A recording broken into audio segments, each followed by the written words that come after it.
Hello friend, welcome to Sarthak classes Darbhanga. हमारा पता है doctor A K. Chaudhary chemistry classes campus, second floor, near Marwari college, Darbhanga. हमारे यहां सीटेट, केवीएस, बीटेट और एस्टेट की बेहतरीन क्लासें चलती हैं। अगर आपको भी सीटेट या अन्य टेट्स की तैयारी करनी हो तो हमारे क्लास को ज्वाइन करें, क्योंकि यहां निश्चित सफलता की गारंटी है। तो मैं भारती सर एक बार फिर से आपके सामने वीडियो लेक्चर के माध्यम से उपस्थित हूं। आज हम लोग पढ़ेंगे चैप्टर नंबर 5, जिसका नाम है जीन पियाजे, कोहलबर्ग और वाइगोत्स्की के सिद्धांत। तो हम लोगों ने जीन पियाजे के सिद्धांत को पढ़ लिया है, तो आज हम लोग पढ़ेंगे कोहलबर्ग के सिद्धांत के बारे में, जहां से 1 से 2 क्वेश्चन आने फिक्स है, गारंटी है। यहां से क्वेश्चन आता ही आता है सीटेट के एग्जाम में, अन्य टेस्ट के एग्जाम में। यह इतना इंपॉर्टेंट है, आज हम लोग वो पढ़ने वाले हैं। तो इस सिद्धांत का नाम है कोहलबर्ग के नैतिक विकास का सिद्धांत, मोरल डेवलपमेंट। आज हम लोग पढ़ने वाले हैं, जो कोहलबर्ग के द्वारा दिया गया है। तो कोहलबर्ग अमेरिकन मनोवैज्ञानिक थे।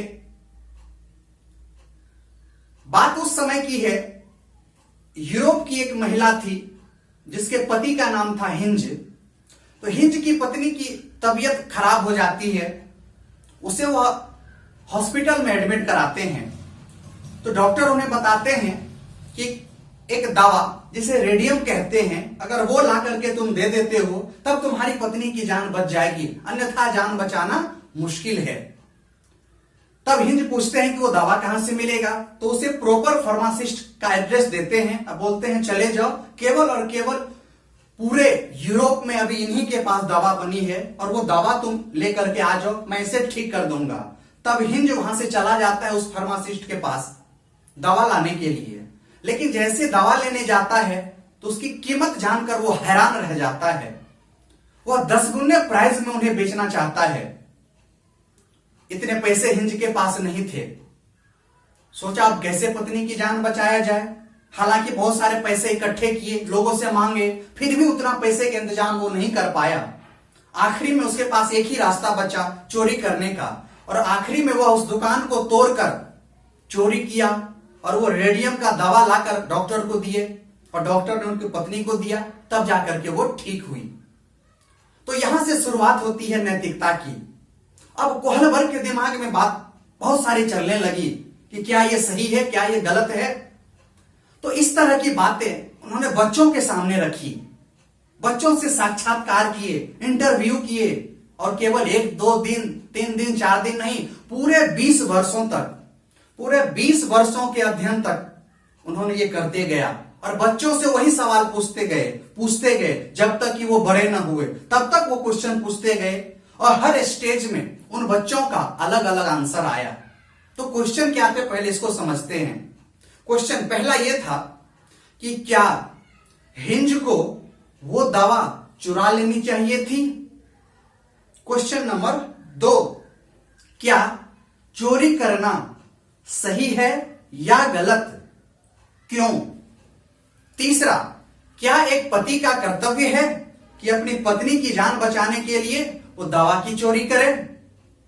चौथा, क्या दवा बनाने वाली कंपनी को हक है कि वो इतना पैसा ले। पांचवा क्वेश्चन, क्या ऐसा कोई कानून नहीं है जो दवा बनाने वाली कंपनी पर अंकुश लगाया जाए, क्यों और क्यों नहीं। तो इतने सारे क्वेश्चन बच्चों से पूछे। जो जो बच्चे का उम्र बढ़ता गया उसके आंसर में भी परिवर्तन आते गए। तब जाकर के उन्होंने फाइनली एक सिद्धांत का प्रतिपादन किया, जिस सिद्धांत का नाम है कोहलबर्ग के नैतिक विकास का सिद्धांत, जिसे एक अन्य नाम से भी जानते हैं, अवस्था का सिद्धांत। तो आज इन्हीं सिद्धांत के बारे में हम लोग डिटेल से पढ़ने वाले हैं। लेकिन इस सिद्धांत को पढ़ने से पहले 1-2 तथ्य को समझना पड़ेगा। जैसे पहला है सार्वभौमिक या सार्वभौमिकरण, यूनिवर्सलाइजेशन। यह होता क्या है, तो एक शब्दों में बता दूं, इसका मतलब होता है सभी के लिए उपलब्ध कराना, या उनसे होकर सभी को गुजरना, यही होता है सार्वभौमिककरण। एक वर्ड और आएगा, तर्कना, कि ये तर्कना होता क्या है। तो समस्याओं को जब हम लोग समाधान करते हैं तो विभिन्न तरह के तर्क लगाते हैं, तो यही विभिन्न तरह का तर्क लगाना ही तर्कना कहलाता है। तो अब बात करते हैं कोहलबर्ग के नैतिक विकास के सिद्धांत के बारे में। तो इसको समझने के लिए सबसे पहले समझना पड़ेगा नैतिक या नैतिकता, मोरालिटी या मोरल है क्या, इस चीज को पहले समझना पड़ेगा कि नैतिकता है क्या। तो नैतिकता यह वह गुण है जो किसी व्यक्ति में सही गलत इसकी पहचान करा सके, यह कहलाती है नैतिक या नैतिकता। अब बात करते हैं नैतिक गुण की, कि नैतिक गुण में क्या क्या आता है। तो नैतिक गुण में ईमानदारी आता है, भलाई आता है, दया आता है, करुणा आता है, परोपकार आता है, आदर आता है, सम्मान आता है, इस तरह की बातें आती है नैतिक गुण में। अब बात करते हैं, फिर सिद्धांत की ओर चलते हैं। एक बच्चे की मैं बात करूं तो नैतिक व्यवहार एक बच्चे में जन्मजात नहीं पाया जाता है, अर्थात जब बालक जन्म लेता है तो वह न तो नैतिक होता है और ना ही अनैतिक होता है। या यूं कहें कोहलबर्ग के अनुसार कि एक बच्चे में जन्म से लेकर 3 वर्षों तक नैतिकता का अभाव पाया जाता है, जिसे नैतिक स्तर 1 नाम दिया गया है। फिर बात करते हैं कि सर्वप्रथम एक बच्चे में नैतिक विकास अनौपचारिक रूप से कहां से प्राप्त होता है। तो ये हुए हमारे आसपास, हमारा समाज, हमारा स्कूल। तो यहां से एक बच्चे में नैतिकता पनपना शुरू होता है, और यह जो नैतिकता है यह एक क्रम से होता है, एक निश्चित क्रम का पालन यह करता है। हालांकि कोहलबर्ग के इस नैतिकता के सिद्धांत की आलोचना भी की गई है। जैसे इन्होंने पुरुष एवं महिलाओं की नैतिक तार्किकता में सांस्कृतिक विभिन्नताओं को महत्व नहीं दिया है। इन्होंने नैतिक तर्क के प्रत्येक सोपान के लिए विशिष्ट उत्तर भी नहीं दिया है। तो यह आलोचना भी की गई है। तो अगर हम बात करें नैतिकता की, तो एक बच्चे में नैतिकता का विकास समाज में होता है, स्कूल में होता है, पर्यावरण से होता है, घर में होता है। तो ये थी नैतिकता के बारे में। लेकिन इतनी सी बातें हमारी पूरी नहीं होती है। इनको डिटेल में समझने के लिए अवस्थाओं के बारे में हमें जानना पड़ता है, जिसे हम लोग पढ़ते हैं नैतिक विकास की अवस्थाएं, जो कि कोहलबर्ग के द्वारा दिया गया है। डायरेक्ट क्वेश्चन भी आता है सीटेट में कि नैतिक विकास की कितनी अवस्थाएं हैं, तो 3 इसका आंसर होगा। लेकिन प्रत्येक अवस्था के 2-2 चरण भी हैं। तो पूछे जाएंगे कि कुल कितने चरण होते हैं, तो प्रत्येक के 2, तो 3 का 2 गुना 6 होगा। लेकिन अगर सिंपल पूछे कि नैतिक विकास की अवस्थाएं कितनी होती है, तो 3 पर टिक लगाएंगे। एक और बात, यहां से यह भी क्वेश्चन आता है कि नैतिकता का सिद्धांत किसने दिया, या नैतिकता के सिद्धांत का प्रतिपादन किसने किया। तो इसका एक ही लाइन में आंसर होगा, कोहलबर्ग ने। कोहलबर्ग ने नैतिकता के विकास का सिद्धांत दिया है।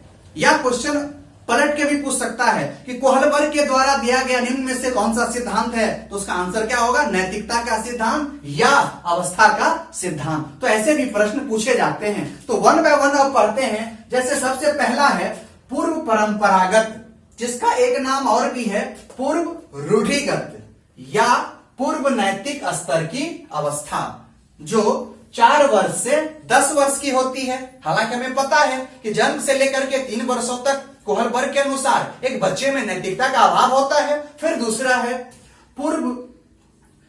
है परंपरागत, या जिसको अन्य नाम से भी जानते हैं रूढ़िगत, या एक नाम और भी है नैतिक स्तर की अवस्था, जो 10 वर्ष से शुरू होकर 13 वर्ष की अवस्था होती है। फिर आखिरी है उत्तर परंपरागत या उत्तर रूढ़िगत की अवस्था, जो 13 वर्ष से वयस्का अवस्था तक चलती है। अब इसे याद कैसे रखेंगे, तो आप ऐसे भी याद रख सकते हैं। स्टार्टिंग का पूर्व ले लीजिए, फिर सेकेंड का परंपरागत ले लीजिए, फिर तीसरे का उत्तर ले लीजिए। तो देखिए इसको याद कैसे रखेंगे, पूर्व, परंपरागत, उत्तर। जिस किसी में भी पूर्व लगा हो तो वो पहला वाला हो जाएगा, 4 से 10 वाला हो जाएगा। जिस किसी में भी केवल परंपरागत लगा हो तो वो 10 से 13 वर्ष की अवस्था वाली हो जाएगी। और जिसमें उत्तर लगा हो, चाहे वो उत्तर रूढ़िगत भी हो, चाहे, तो उसका क्या होगा, 10 वर्ष से वयस्क अवस्था तक। तो ये अवस्थाएं थी नैतिक विकास की, जो कि कोहलबर्ग के द्वारा दिया गया है। अब हम लोग बारी बारी से 1 बाय 1 करके पढ़ते हैं। तो अब बात करते हैं पूर्व परंपरागत, जिसे पूर्व रूढ़िगत या पूर्व नैतिक स्तर की अवस्था कहते हैं। हम लोग इस पर अब चर्चा करने वाले हैं, जिसे इंग्लिश में प्री कॉन्वेंशनल स्टेज कहा जाता है। इस बात को समझते हैं कि पूर्व परंपरागत की अवस्था क्या होती है। तो सबसे पहली बात है कि यह जो अवस्था है यह 4 से 10 वर्ष की होती है। इसे भी आपको याद रखने हैं। ये भी क्वेश्चन आते हैं कि पूर्व परंपरागत की अवस्था की अवधि का काल क्या है, तो इसका आंसर होगा 4 वर्ष से लेकर 10 वर्ष तक। फिर अगली बात इस अवस्था की, कि इस अवस्था में जो बच्चों में नैतिक तर्कना की बातें होती है, वह जो बच्चा है खुद डिसाइड नहीं करता है।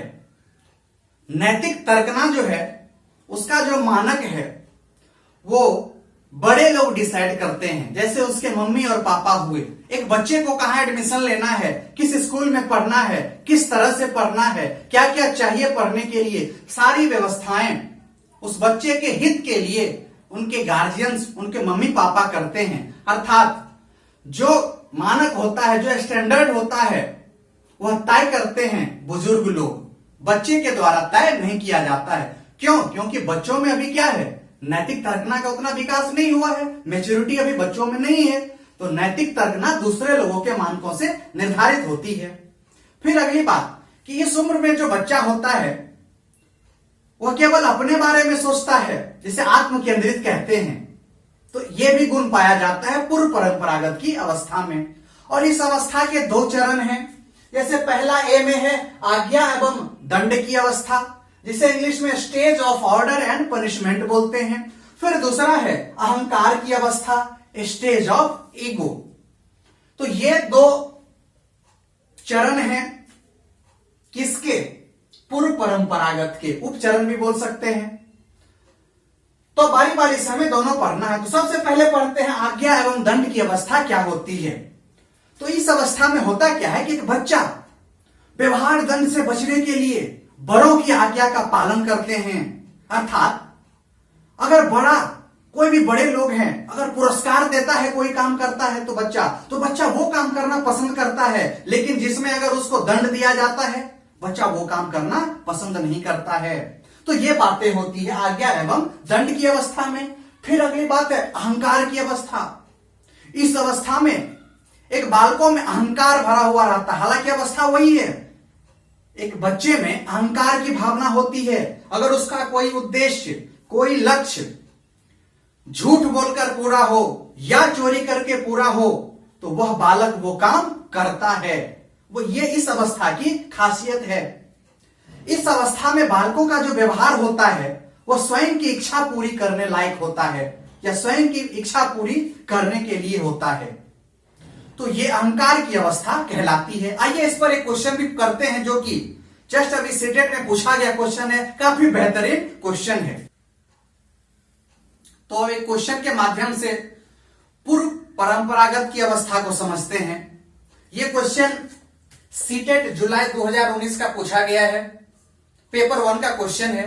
तो क्वेश्चन इस प्रकार है कि एक बच्चा तर्क प्रस्तुत करता है कि हिंज को दवा की चोरी नहीं करनी चाहिए। फिर ब्रैकेट में है वह दवाई जो उसकी पत्नी की जान बचाने के लिए जरूरी है। फिर ब्रैकेट बंद। फिर आगे है क्योंकि यदि वह ऐसा करता है तो पकड़ा जाएगा और जेल भेज दिया जाएगा। कोहलबर्ग के अनुसार वह बच्चा नैतिक समझ की किस अवस्था के अंतर्गत आता है। अर्थात क्वेश्चन में यह बोला जा रहा है कि हिंज नाम का एक व्यक्ति है जो अपनी पत्नी की जान बचाने के लिए दवा की चोरी करता है। वह दवाई जो उसकी पत्नी की जान बचा सकता है वह चोरी करता है। तो एक बच्चे के अकॉर्डिंग उन बच्चे का कहना यह है कि अगर वह चोरी करेगा तो उसे जेल भेज दिया जाएगा। अर्थात ऐसे समझते हैं इसको दूसरे वे में, एक कि हिंज ने दवा की चोरी की, एक बच्चे ने उसे चोरी करते हुए देख लिया, ऐसे समझते हैं। देख लिया तो वह बच्चे के दिमाग में क्या सब बातें चलेगी? उस बच्चे के दिमाग में बात क्या चलेगी? बात यह चलेगी कि बच्चा, उसको पता है कि कुछ गलत काम करेंगे तो सजा मिलेगी, सही काम करेंगे तो पुरस्कार मिलेगी। तो उस बच्चे के दिमाग में क्या चल रहा है कि इसे सजा मिलेगी, इसे जेल भेज दिया जाएगा। यह सजा मिलेगी, जेल भेज दिया जाएगा। आज्ञा का पालन करना, आज्ञा का पालन नहीं करना, ये कौन सी अवस्था के चरण हैं? तो सीधा सीधा आंसर इसका क्या होगा? आज्ञा एवं दंड की अवस्था होगी। तो ऑप्शन में क्या है? पहला है दंड एवं आज्ञा पालन अभिविन्यास। यहां पर एक वर्ड है अभिविन्यास।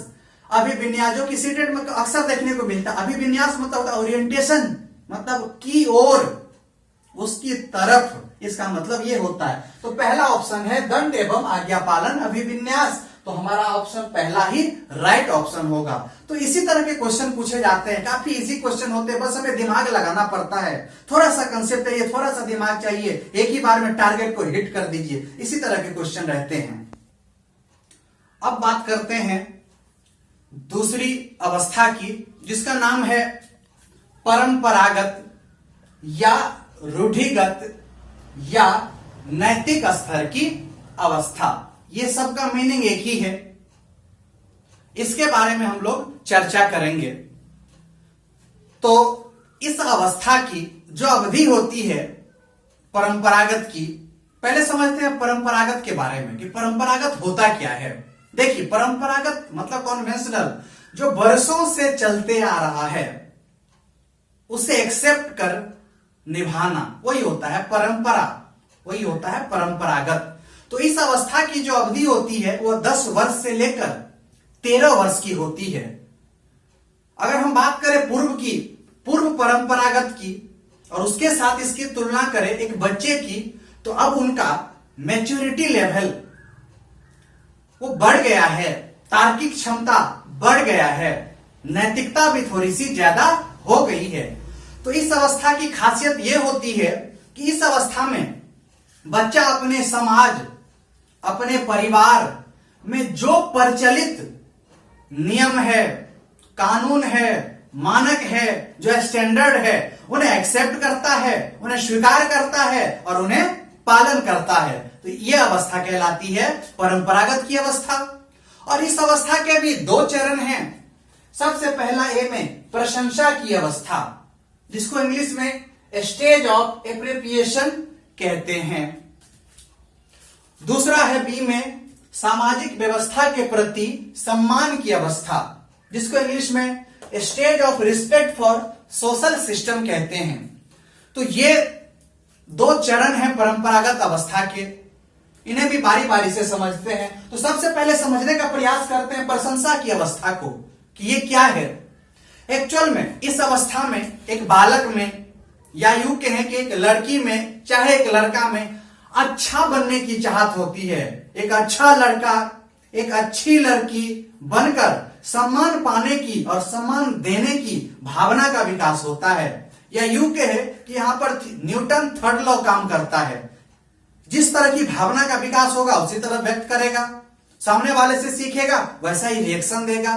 तो अच्छी भावना का विकास होता है। अर्थात प्रशंसा की अवस्था में एक बच्चे में विशिष्टता की चाहत होती है, एक विशिष्ट पहचान बनाने की उम्मीद रहती है और उसी के क्रम में अपना काम वो सिलसिला करना शुरू करता है, अपना काम वो शुरू करता है प्रशंसा की अवस्था में। फिर दूसरा है सामाजिक व्यवस्था के प्रति सम्मान की अवस्था।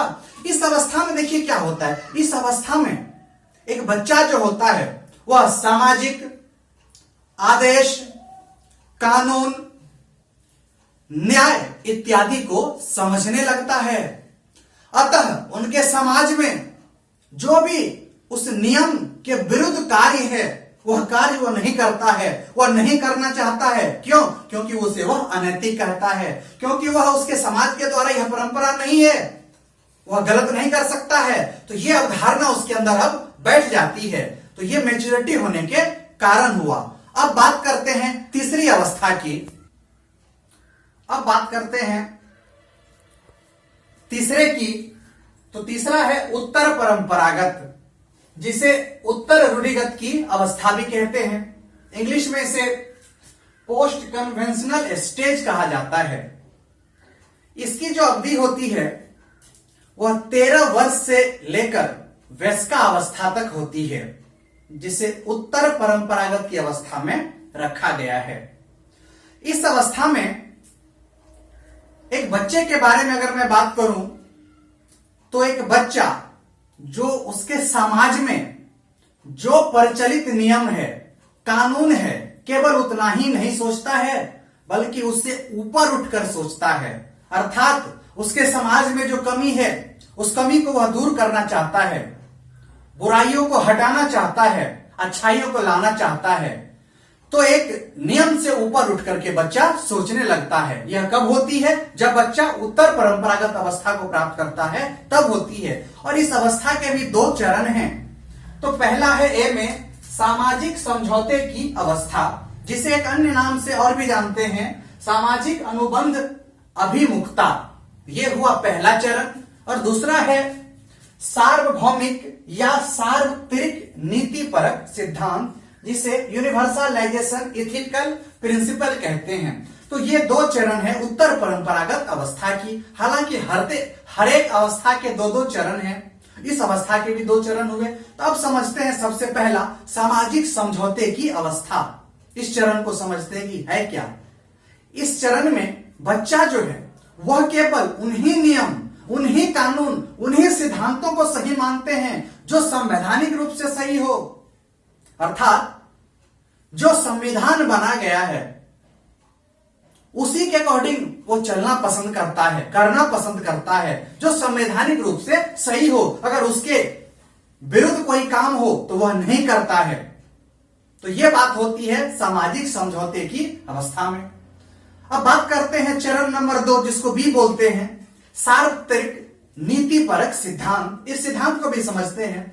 इस अवस्था में बच्चा केवल स्वयं का नहीं बल्कि सभी के हित के बारे में सोचने लगता है कि यह मैं जो कर रहा हूं क्या इससे सभी के लिए फायदेमंद है, क्या सभी को फायदा पहुंचाएगा। अगर पहुंचाएगा तो ही वो काम करेगा, अगर किसी एक की भी क्षति होगी तो वह काम नहीं करना चाहता है। अर्थात हम यूं बोल दें कि उस बच्चे में समाज कल्याण की भावना उत्पन्न होने लगती है।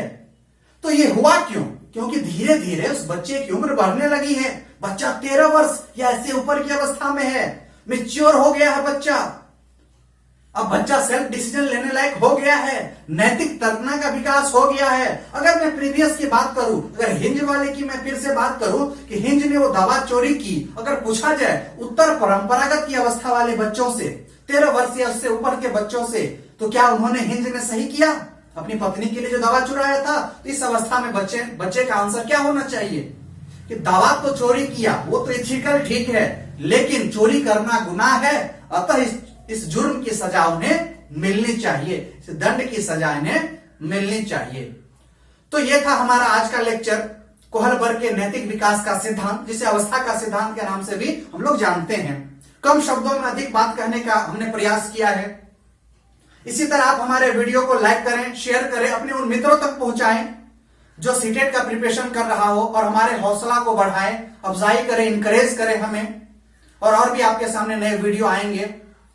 तो मैं भारती सर, सार्थक क्लासेस दरभंगा की ओर से आप सभी को धन्यवाद करता हूं। Thank you.